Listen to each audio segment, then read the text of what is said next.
Let me start by telling you why I'm here, what my mission is, and what I've been trying to do for the last few days. Indeed, since last week, Thursday, when we left Abuja.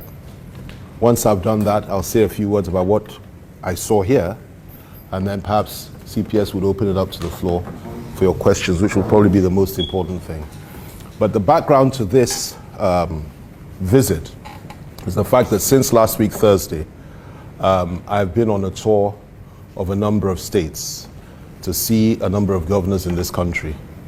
And we've covered a lot of ground. We've been to Enugu, we've been to Anambra, we've been to a few other places, and I'll be going to 2 or 3 more before going back to Harewa, before going back to the north where I live. So that's the mission, and I have assessed what has been going on in those states, interacted closely with those governors. And I think by the time we finish, I would have done about 6 or 7. And it's been very grueling, it's been very difficult, but it's been worthwhile.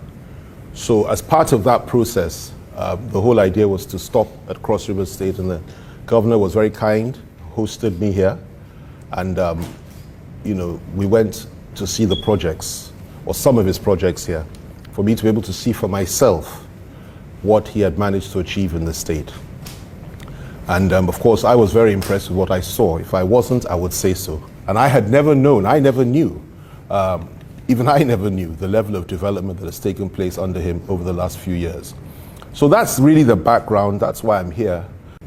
When I came here, the governor and I decided to go around together and see what had been done. Rather than for us to be talking about it, he wanted me to see for myself. And we embarked on an 8-hour tour of projects. 8 hours. We inspected a 52-unit, well-furnished housing estate in Ifiang, Ayong, Bakassi, for the Bakassi returnees who were for 18 years camped in a primary school. We said a few words to the press there, and it was a very impressive outing. We went to the Cross Rivers Garment Factory at the Industrial Park, Calabar. We went to the 24,000 bird capacity chicken processing factory, known as Kalachika, situated at the Industrial Park. We went to the rice seed and seeding factory at the Industrial Park. We went to a 23 megawatts power plant located along Parliamentary Extension in Calabar. We went to a 26 megawatt gas-fired power plant in Tinapa, Calabar. We went to an ultra-modern noodles factory located at the Industrial Park in Calabar. We saw and went through the dualization of the Calabar-Udukpani highway, which is being, we'll talk about the specific later, but which is being, funded by him, and the federal government has refused. They said they're not going to pay him back, but he's still doing it anyway. We went to the feed mill, which is located at the Industrial Park, Calabar. We went to the organic fertilizer plant at the National Industrial Park, Calabar. We went to the bagging factory at the Industrial Park in Calabar. We went to piles and pylon factory located at Akankpa. We went to the West Africa Fabrication Academy, which was very impressive, at Calabar. We didn't actually get there, but we spoke extensively, and I saw a lot of pictures. We didn't have time because it was getting dark, so we couldn't reach the place. But we wanted to visit the 21-meter draft Bakassi deep sea port. But by that time it was getting dark. But I saw the drafts, I saw the pictures, and I was very impressed. Then, of course, there was the Obutu International Airport, which he's building. We didn't go there, but it's just too far away. We wouldn't have been back for many hours. But again, I saw the drafts, I saw the pictures. Then we actually went to the 275 kilometer 6-lane superhighway fitted with ambulatory services from Bakassi Deep Sea Port to the north, which is a very important project as far as I'm concerned. And it's not just ambulatory services. I think there's also a rail service next to it as well. And we'll come back to that when we're discussing specifics. For me, this is probably one of the most important projects in the country going on today, and he's embarking on it. And then, of course, there was that very impressive spaghetti flyover at Udukpani. Is that how you pronounce it? Udukpani Junction, which is an extraordinary project. It'll have 5 layers. And you know, it's just optically, it's a remarkable project. We went to the place. We didn't just view every aspect of it, of each place. The governor explained what was going on. The quality of materials, the quality of machinery. There was nothing that was bought or imported that was made in China. Everything was made in Germany and places like that in terms of the machinery. A lot of the materials that were used were locally sourced. In other words, you build things here rather than import them, and thereby you save a lot of foreign exchange. And in terms of detail, for all these projects, all these things, I was absolutely, you know, blown over by the amount of detail that the governor seemed to know. And you can tell just by looking at his, listening to him on some of these videos. He knew everything about every aspect of every project. And you will testify to that yourselves. I mean, you are correspondents here. And it's quite an extraordinary ability to do that, and I was very impressed. And each of these projects are going to be completed. Those that aren't completed already are going to be completed before he leaves.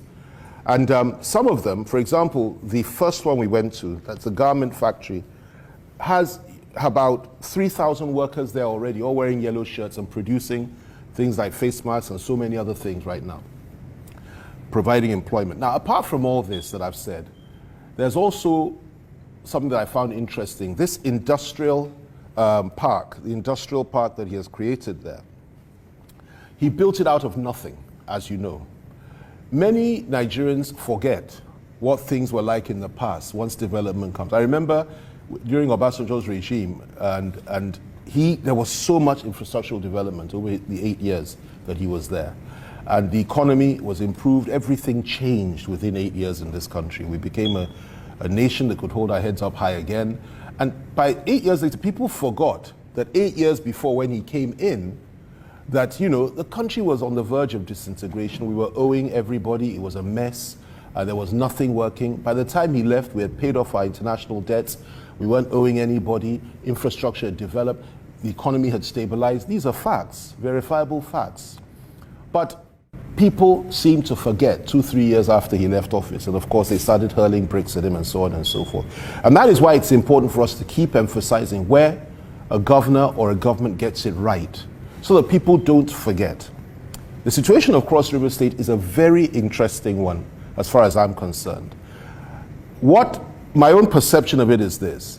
This was a civil service state before. And basically, there was no money coming in, other than at the end of the month, the civil servants will collect their salaries, and things would go on as it's always gone on. But under Governor Ayade, what has happened is very, very different. He has transformed this state from being a civil service state into an industrial state. And I'll explain why I say that. Before he came here, there were no industries in this state at all. There was an attempt to do one factory, and it collapsed. It didn't work. Within the period that he's been here, he has established 33 functional industrial complexes, functional concerns that are ongoing and have created employment, and that is working. 33. Now, this is an extraordinary achievement. I'm flabbergasted, honestly, because I called one of the previous governors. When we finished the tour, I called one of them. I won't mention his name. I called one of them and I said, look, how come when you were there, it was different, and now look at what has happened in a number of years? And he confirmed to me the facts. And that is a great achievement. And it's an achievement that I think the country, the party, and all of us as Nigerians, that is our party, PDP, and all of us as Nigerians ought to appreciate. 33. So he's transforming the fortunes of this state, bringing it into the 21st century, if you like, waking everybody up, creating employment. And by the time he finishes, it'll be Calabar and Cross River State will be a very different place. He has an industrial park. We saw the one he made in this senatorial district. He has an industrial park, I believe I'm right in saying, in every single senatorial district. Is that correct, Chief Press Secretary? Yeah, we have one in the south and yeah. the north, the one in the central. Okay, yeah. Built out of nothing, he has created that space. tarred roads, everything is functional, light, and so on and so forth. And he's doing all these projects. And what is he getting from the federal? He has the second lowest amount in terms of revenue allocation. So where he's getting the resources to do all this, I really don't know. But he's doing it, he's getting it, he's paying salaries, he's not owing anybody, he's not borrowing money. And these are things that we should celebrate. And these are efforts that we should talk about and we should commend him and his government for.